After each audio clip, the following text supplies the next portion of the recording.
అయిపోయింది సార్, తీసేసిండు కానీ నన్ను తీసేసిండు. ఎందుకంటే ఆయన ఉద్యోగం లేదంటే కారణం అయ్యగారు సాయికృష్ణ. సాయికృష్ణ ఇప్పుడు నాకు ఇప్పుడు ఎట్లా బతకాలా, నేను వేరే కాడ చూసుకోవాలా.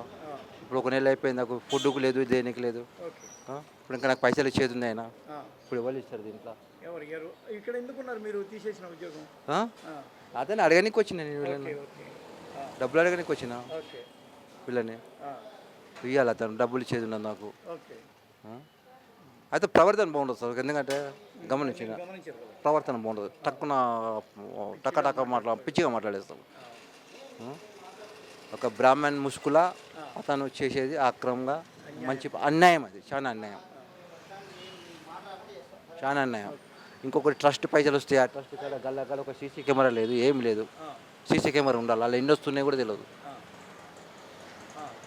గుడికి ఒక సెక్యూరిటీ లేడు, ఉన్న సెక్యూరిటీ ఎందుకంటే వాళ్ళు వాళ్ళే ఉంటారు కాబట్టి వాళ్ళు వాళ్ళే చేసుకుంటారు.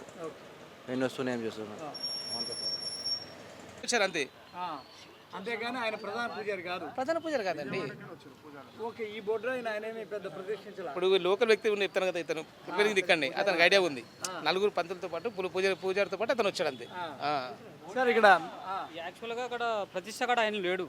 అవతల స్పీకర్ పట్టుకొని బయట చిన్న చిన్న పనులు చేసినాం, మేము కూడా చూసినాం.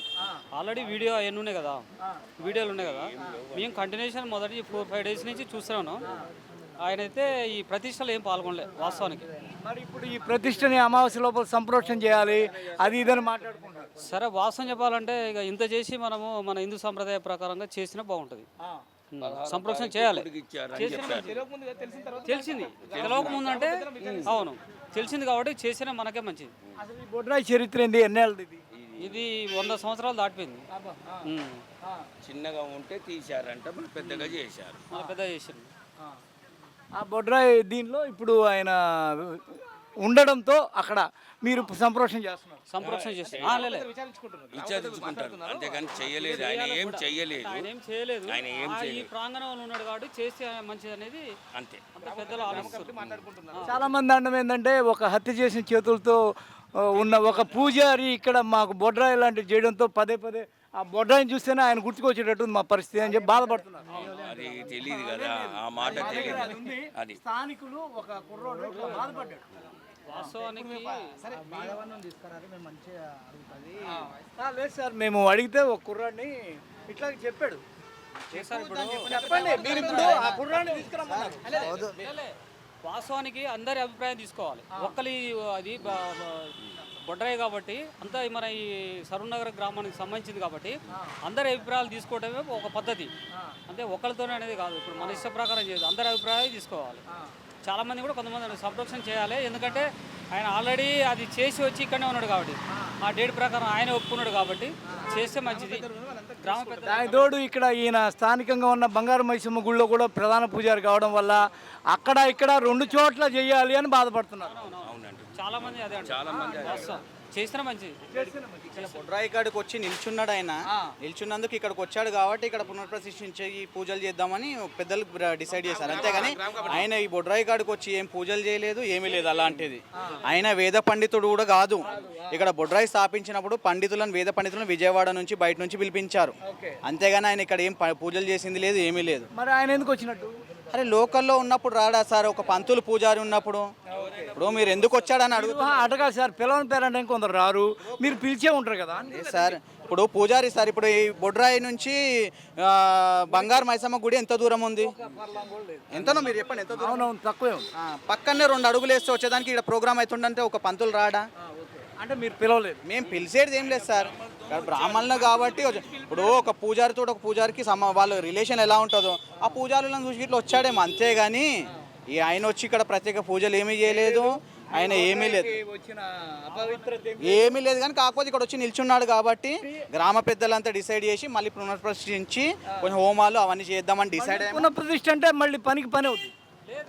అంటే హోమాలు జరిపించడం, పూజలు చేయడము, మళ్ళీ కొంచెం ప్రోగ్రామ్స్ ఉంటాయి కదా, వేద పండితులు ఎలా చెప్తే ఇప్పుడు అలా చేయడానికి 16th రోజు డిసైడ్ అయ్యారు, నిశ్చయించారు. 16వ తారీఖు మా గ్రామ పెద్దలు మాట్లాడారు, వాళ్ళు డిసైడ్ చేశారు. అంతేగాని దయచేసి ఒకటి ఆ పంతులు వచ్చి ఏదో ఇక్కడ చేశాడు అన్నది మాత్రం ప్రచారం మాత్రం మాకు ఆ విషయం తెలిసిందే. ఇక్కడ ఉన్న వాళ్ళు చెప్పడం వల్ల వద్దు మనకి, ఇక్కడ ఉన్న వాళ్ళు చెప్పడం వల్ల అది పడరాని వాళ్ళు కొంతమంది చెప్తారేమో సార్, తెలియని వాళ్ళు కొంతమంది చెప్తున్నారు. అది అంతే తప్ప ఆయన పాత్ర లేదు, ఆయన ఇక్కడ మంత్రం చదివింది లేదు. ఇవన్నీ ఏంటంటే ఆయన పండితుడు అయితే కాదు సార్, వేద పండితుడు కాదు. ఇప్పుడు బొడ్రాయి ప్రతిష్ఠ అనేది వేద పండితులతోటే చేస్తారు. ఇప్పుడు మాకు ఇంకోటి ఇక్కడ వచ్చేసి 75 ఏళ్ళ కింద చేశారు పూజ. 75 ఏళ్ళ కింద బొడ్రాయి పూజ చేస్తే మళ్ళీ అందరు పెద్దవాళ్ళంతా గ్రామ పెద్దలంతా కలిసి మీటింగ్ ఏర్పాటు చేసుకొని చేయాలని డిసైడ్ చేసి ఇప్పుడు చేశారు. 75 సంవత్సరాల తర్వాత చేశారు మా దగ్గర. కాబట్టి ఇప్పుడు ఆ పూజారి చేసింది ఏది మీకు లెక్కలోకి రాదు. ఈ ప్రాంగణంలో వచ్చి నిల్చున్నాడు కాబట్టి మళ్ళీ శుద్ధి చేయడానికి దేవుణ్ణి మళ్ళీ పూజలు చేయిస్తున్నాం 16వ తారీఖు. అంతే తప్ప మీకు తెలిసింది కాబట్టి అది తిరిగిపోయింటే అది కూడా లేక అది కూడా లేకపోయేది. కాబట్టి ఈ పూజారికి ఇక్కడ ఉన్న ప్రతిష్టకి ఏ సంబంధం లేదు. ఆయన మంత్రం చదివింది లేదు, ఆయన బొడ్రాయిని తాకింది లేదు, పెట్టింది లేదు, ఏం చేయలేదు. వచ్చి నిల్చున్నాడు ఇక్కడ చుట్టుప్రక్కల ప్రాంగణంలో కానీ, అంతేగాని ఆయన పూజలు చేసింది అయితే ఏం లేదు. కాబట్టి అది మీరు ఈ గ్రామ ప్రజలకు చెప్పవచ్చు. అది ఇక పక్కనే గుళ్ళల్లో పనిచేస్తాడు పూజారిగా, చిన్న పూజారిగా శివాలయంలో, రామాలయంలో. ఇప్పుడు ప్రజెంట్ ఇక్కడ చేస్తున్నాడు కాబట్టి ఇక్కడికి వచ్చిన పంతులను అయితే బ్రాహ్మణులకు మేము విలువిస్తాం. ఇప్పుడు దేవుని ఎంత నమ్ముతామో వాళ్ళని అంతే నమ్ముతాం. గుడికి వెళ్తే దేవుని ఎంత నమ్ముతాం మనం, గుడిలో ఉన్న బ్రాహ్మణులను కూడా అంతే నమ్ముతాం.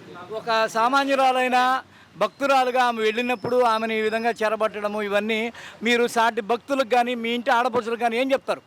దాని గురించి ఆమె అక్కడికి వెళ్ళి పరిచయం అయిందా, ఎక్కడ పరిచయం చేస్తున్నా దాని గురించి మనకు తెలియని దాని గురించి చెప్పొద్దు. మేము ఎప్పుడు చూడలేదు, మాకు తెలియదు కూడా దాని గురించి. పొద్దున్న లేస్తే ఎవరి పనులు వాళ్ళే సార్. వాడక ఇంకొక అమ్మాయితో తిరుగుతుండవు, దాంతో తిరుగుతున్నది, వీళ్ళతో తిరుగుతున్నా. 3 గుళ్ళు ఆయన పనిచేశాడు కదా, ఆ 3 గుళ్ళకి రేపు మీరు పోవాలంటే ఆలోచించరా? మీ ఆడపడుతుని పంపించాలంటే ఆలోచించరా? ఇప్పుడు తెలిసిన తర్వాత ఇంకా మళ్ళీ ఇంకే గుళ్ళో పని చేయిస్తాం సార్. ఇంకేం చేయిస్తాము? ఇట్లా జరుగుతున్నాయని మీరు కొద్దిగా ఆలోచన. ఒక పంతులు చేశాడని తప్పు అందరు పంతులను పట్టొద్దు కదా సార్. ఇప్పుడు మీరు అడిగారు, ఇప్పుడు ఆ గుడికి పంపిస్తారా, ఆడపడుచు ఏ గుడికి పంపిస్తారా అంటే అది తప్పు కదా.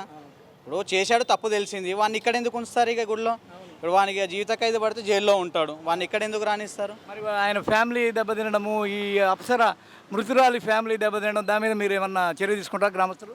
మేము చట్టపరంగా చట్టము కంపల్సరీ శిక్ష అనేది విధించాలి. దానికి మా గ్రామం అంతా సపోర్ట్ చేస్తాం. అయితే మృతురాలి యొక్క కుటుంబము ఇప్పుడు బాధిత కుటుంబం అయింది, వాళ్ళకేమైనా సహాయ సహకారాలు అందిస్తారా మీరు? మాట్లాడతారండి, దాని గురించి కూడా మేము అంతా గ్రామ పెద్దలు కలిసి మాట్లాడి చేద్దాం. వాళ్ళకు కూడా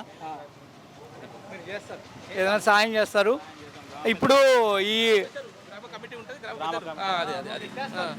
చేస్తారంటే చెప్పడానికి వస్తుంది చెప్తున్నాను. ఇప్పుడు ఈయన నిందితుడు ఉన్నాడు సాయికృష్ణ, ఆయన కుటుంబం కూడా దెబ్బతినింది. ఆయన పిల్లలు ఇద్దరు ఈ రోజున ఆబాస్ పాలైనట్టు, మృతి కోల్పోయినట్టు. దాని మీద కూడా ఏదన్నా నిర్ణయం తీసుకుంటారా? ఇక మనం ఇప్పుడు వాళ్ళకి సపోర్ట్ చేసేలా ఉండదు. అది ఎలా చెప్తాం సార్, దాని గురించి చెప్పలేము. దాని థ్యాంక్ యూ అండి, థ్యాంక్ యూ. హాయ్ ఫ్రెండ్స్, మా టుడే టుమారో యూట్యూబ్ ఛానల్ చూస్తున్నందుకు చాలా థ్యాంక్స్. మరిన్ని లేటెస్ట్ వీడియోస్ కోసం వెంటనే సబ్స్క్రైబ్ చేయండి. అలాగే ఈ బెల్ని కూడా రింగ్ చేసేయండి. మా నోటిఫికేషన్స్ అన్నీ మీ మొబైల్లో వస్తాయి. అలాగే మా వీడియోస్ మీకు నచ్చితే లైక్ చేయండి, షేర్ చేయండి, నచ్చకపోతే కామెంట్ చేయండి.